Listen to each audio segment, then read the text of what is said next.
the UK has confirmed that it supported a US operation to seize a Russian-flagged oil tanker in the North Atlantic, deploying an RAF aircraft and naval assets. Well, the vessel was believed to be transporting sanctioned Iranian oil bound for Russia. Well, meanwhile, the US also seized a second oil tanker in the Caribbean Sea, labelling it as a stateless sanctioned dark fleet motor tanker. Well, the Defence Secretary, John Healey, said the operation demonstrated the UK's commitment to upholding maritime security. The US conducted a military operation to intercept the motor vessel Bella 1 in the North Atlantic on its way to Russia. The UK, at the request of the US, supported this operation as part of global efforts to crack down on sanctions busting and shadow shipping activity.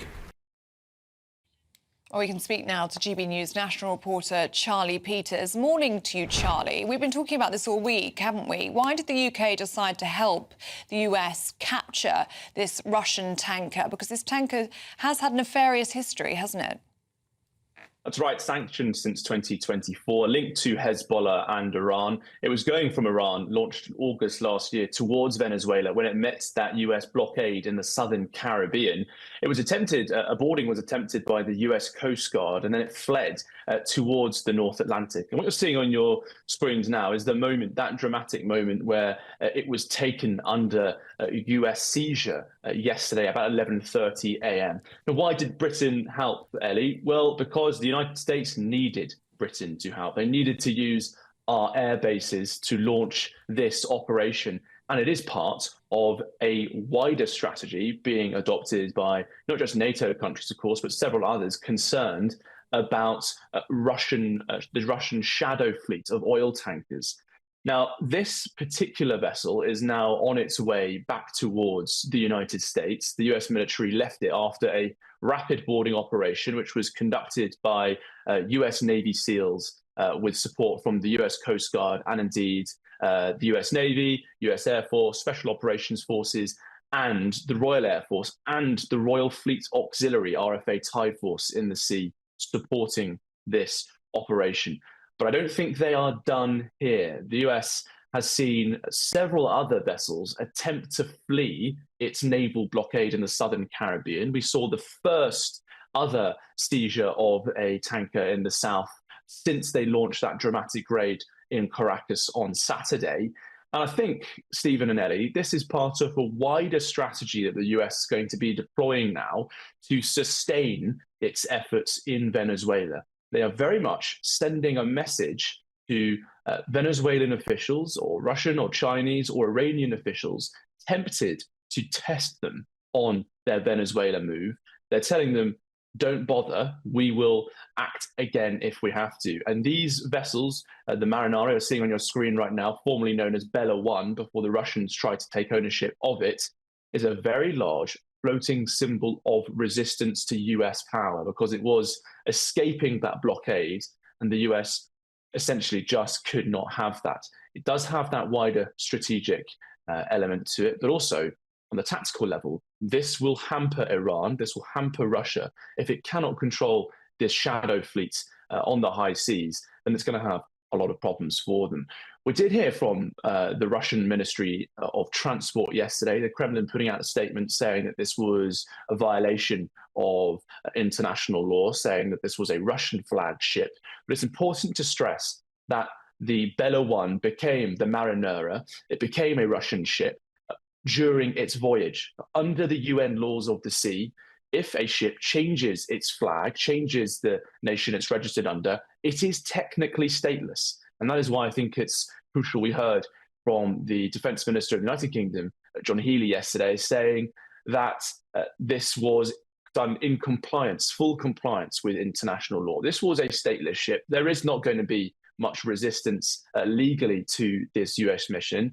But as we're watching this now, I think a lot more is set to occur, Stephen Elliott. I think it's 2 down, perhaps 14 more to go with these oil tankers that are attempting to flee US control. OK, Charlie, thank you very much.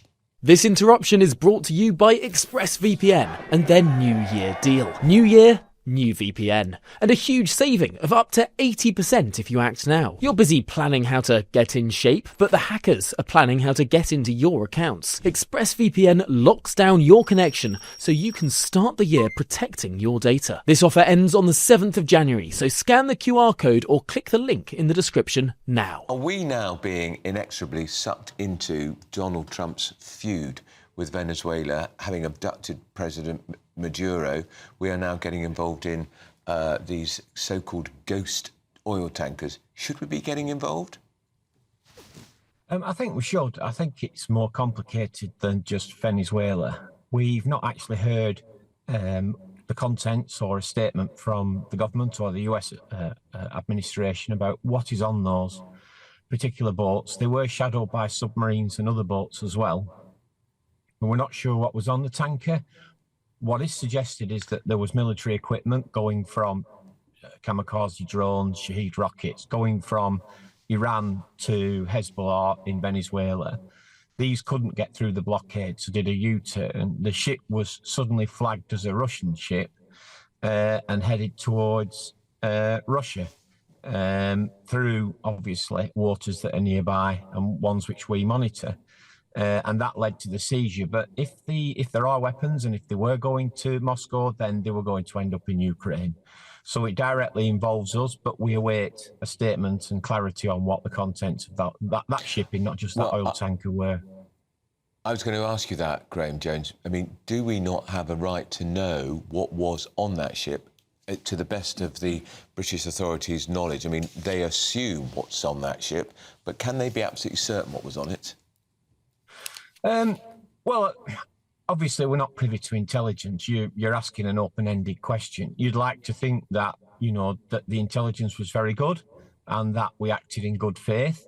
Time will tell. I'm sure that we will be furnished with the information, the facts, as time develops. Obviously, there are security implications and probably other implications as to why we're not privy to that information at the minute. However, the government have made a statement, and I think that's the first step on why we took the action that we did and why it was necessary. Do you think that do you think that Keir Starmer's making wise decisions, in particular if we look at Greenland? I think, yeah, I do actually. I think he could beef it up somewhat. Obviously, what went under the radar was the RAF, along with France, took action earlier this week in Syria. And, we are looking to try and have a better world. We are looking to try and stop people like ISIS expanding or Maduro turning Venezuela into a much worse threat to us than it actually is, and also stopping weapons going into Ukraine. So, yeah, I think he is. Generally, he is. But I think we need to be mindful. And very briefly, about 10 seconds. Can I just ask you about Chagos? Is he right to surrender the Chagos Islands? It's a yes or no. We're running out of time. I'm not privy to all the legal details, but I would say my gut feeling is no. However, there is a legal framework for all of this, which I've not analysed and looked at. So I can't say I come to an informed conclusion, but my gut instinct is no. All right, that's former Labour MP Graham Jones, who was chairman of the Commons All-Party Parliamentary Group on Venezuela, which has now been disbanded. I knew that. Yeah. Our main news this morning is that the UK has confirmed it supported a US operation to seize a Russian-flagged oil tanker in the North Atlantic, deploying an RAF aircraft and some naval assets. Well, the vessel was believed to be transporting sanctioned Iranian oil bound for Russia. Well, meanwhile, the United States seized a second tanker in the Caribbean, labelling it a stateless, sanctioned dark fleet motor tanker. Well, the Defence Secretary John Healey said the operation demonstrated the UK's commitment to upholding maritime security. The US conducted a military operation to intercept the motor vessel Bella 1 in the North Atlantic on its way to Russia. The UK, at the request of the US, supported this operation as part of global efforts to crack down on sanctions busting and shadow shipping activity. Let's talk to international affairs expert Leon Cook, who joins us now. Leon, good to see you this morning. What are we to make of this? This has been an ongoing issue, and yet now we're seeing some real action being taken. Is this a direct result of Maduro being removed from Venezuela, that more action can be taken?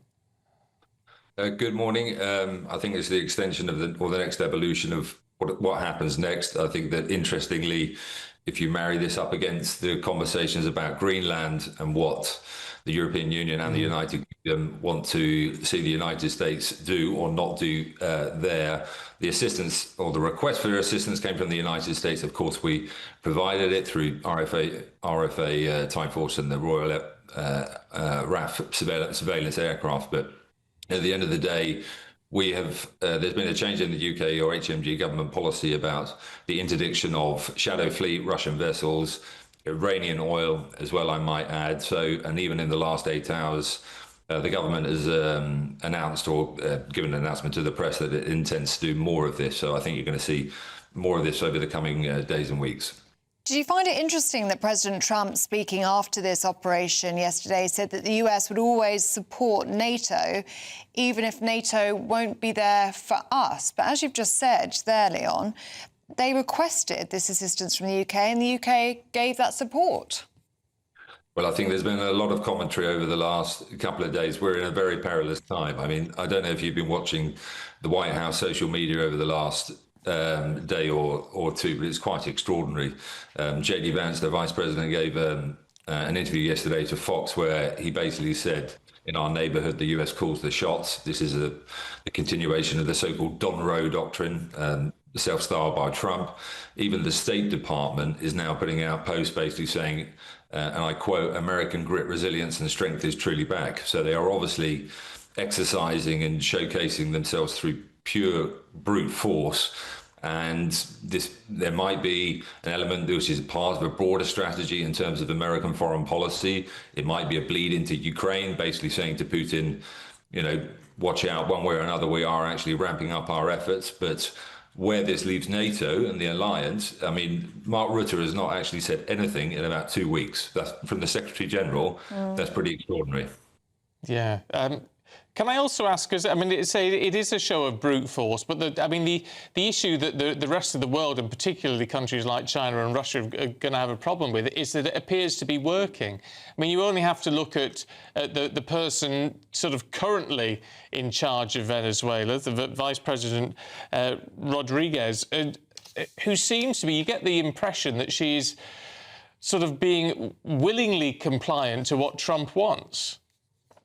Well, she absolutely is. It would give the suggestion that maybe she was complicit in part of a deal, probably even information sharing as to the identification of where Maduro was and his intentions. But if you also couple that against the fact that Rodriguez was also sanctioned by the US government, and yet she is still there. If you look at the Interior Minister is driving around Caracas basically saying nothing to see here. You have those that would exercise force in the capital doing exactly what they did prior to 4 days ago. So what has actually changed other than the US has basically seized someone and is trying to present the idea that they can do that absolutely everywhere? But all is not well in the United States. Senator Tom Tillis yesterday gave a speech in the Senate where he basically said, you don't speak for all branches of government, we are co and equal.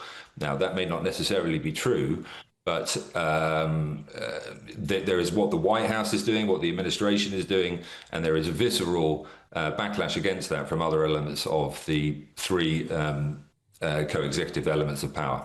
OK, Leon Cook, really good to get your analysis this morning. Thank you very much.